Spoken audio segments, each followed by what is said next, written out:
Hey, what's up everyone? In this lesson, we're going to really dive into effects and presets in Adobe After Effects. Effects can do things like blur, distort, sharpen, generate, or really completely transform a layer to bring your motion design to the next level. In this video, we will apply effects and not just adjust their settings and animate their properties, but also use things like adjustment layers and animation presets to make them pop. We're going to get started by just finding where effects are. And the first step is to go to your tools. The first step is to go to your window, effects and presets, and locate that in the standard workspace on the right-hand side. Here, you're going to find drop-downs of things like animation presets, along with any effect that you can think of. This is a really important starting point because it has an amazing search function in which you can go through and you can search for a term such as Gaussian blur, and it will come up immediately. Even if you don't know what type of blur you want, you can also open it and type blur and see not only the presets, but also all the different types of blurs After Effects has to offer. So, kind of thinking about this in general, let's go ahead and build out our composition. Have your starting file as usual. We're going to start by dropping the color into the composition I made called Effects. I'm going to hit S for scale. Scale that down slightly so you can see it, and let's go ahead and drop one of those blurs onto our scene. I'm going to go ahead and look at all the different types of blurs, and I'm going to look for actually fast box blur. So I'm going to drag that, and I can apply an effect a couple ways. I can drag it to my layer, which is really easy when you have one layer. It could get a little harder if you have multiple, or I can drag it to the timeline of that layer on top and let go. Your effect control panel will then open up, and this will allow you to add and adjust any of the different types of settings that it may have. We can go and just add things, for instance, like horizontal blur, or we can kind of really push these and adjust for just vertical. This particular tool has these. The great part about this too is these are keyframeable. So if I hit the stopwatch and I set that to 0, and then, a couple seconds later, I really want to stretch this out to get a fun abstract shape, I can hit spacebar now, and it's animated. As always, if we hit U on your keyboard, you're going to get those, and we can always apply a quick easy ease just to make them look rather nice. Within a matter of seconds, we have a great animation.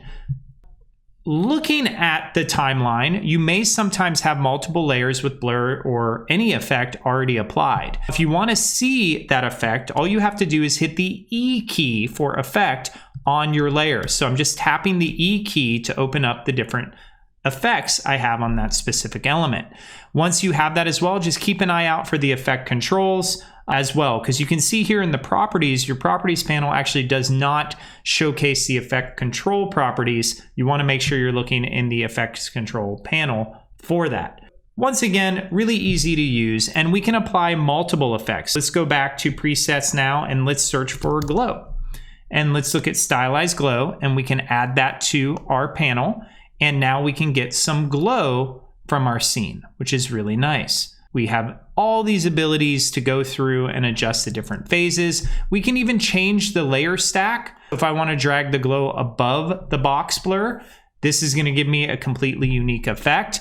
And these little FX buttons will show you how to toggle on and off a specific effect in case you want to kind of go back and look like, hey, what does this look like without it?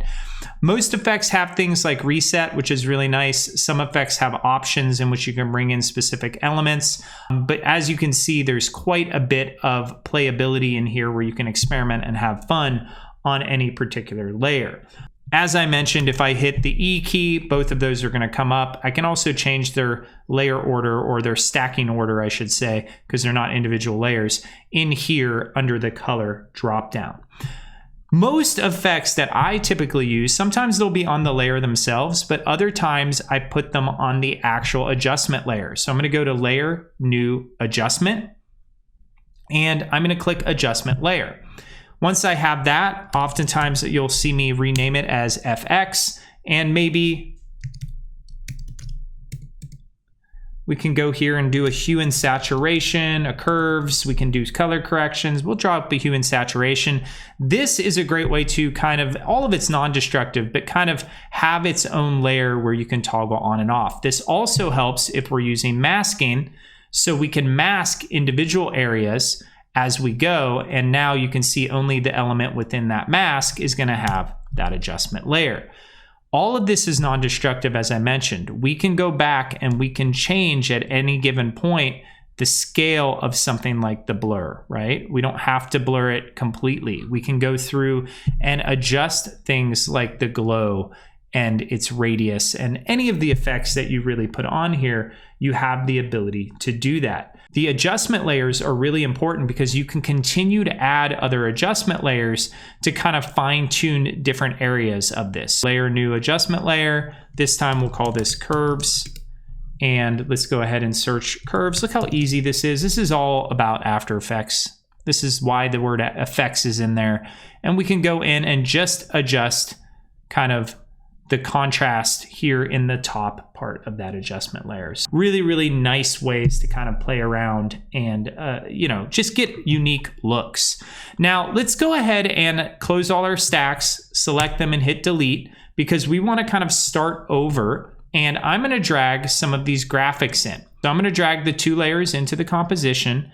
And, we're going to keep this relatively short. Let's pull our work area over, right click, trim work to comp area. That's going to lower the composition size.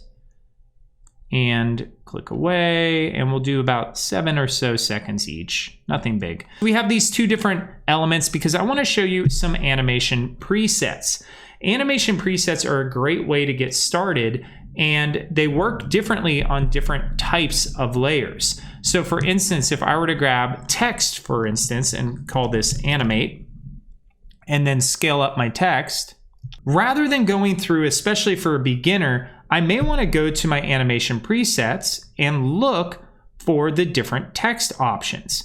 Here, wherever my current time indicator is, we'll apply a preset. If I want to animate the text in, for instance, and I want it to drop in by character, I can simply drag that to the text layer here or here, let go, hit spacebar, and check that out. I can then hit U on my keyboard, and you're going to see that it already made some settings.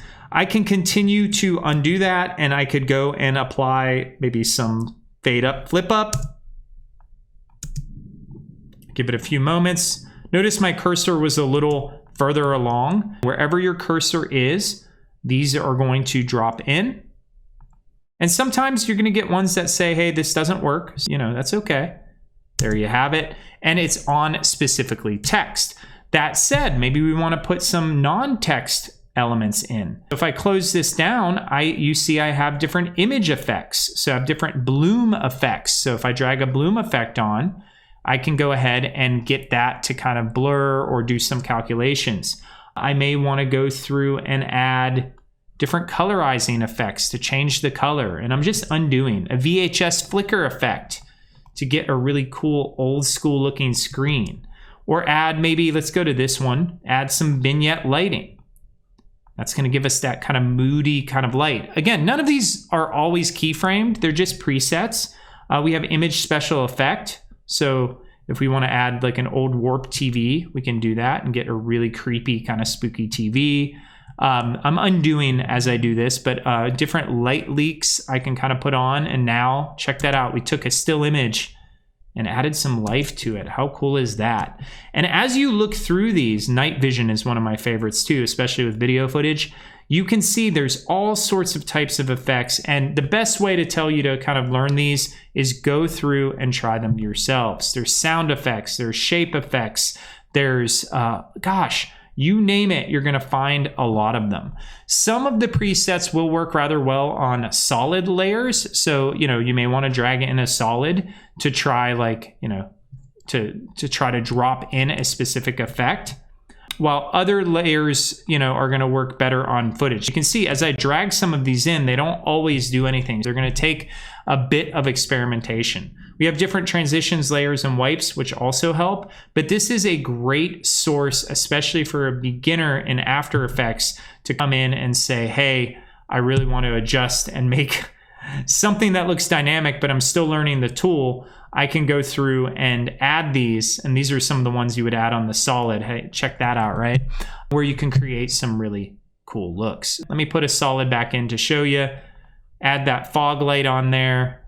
We know about blending modes from other videos, so we can do an overlay or a multiply. And now we have this really cool atmospheric look with just a click of a button. You'll learn what all of these tools do. The best way to learn, like I mentioned, is go through and drag through them and play them back and kind of see what the visual change is. But they're super efficient when it comes to beginning to learn After Effects. And honestly, when you already know After Effects, sometimes just using a preset is the way to go. It's going to save you time and ultimately money. All right, so that's just a basic starting point for the effects and presets. Now's your turn. I want you to go through, I want you to play around with the different settings and see what you can find, ooh, look at that one, by dragging and dropping on some of these layers. See you in the next video.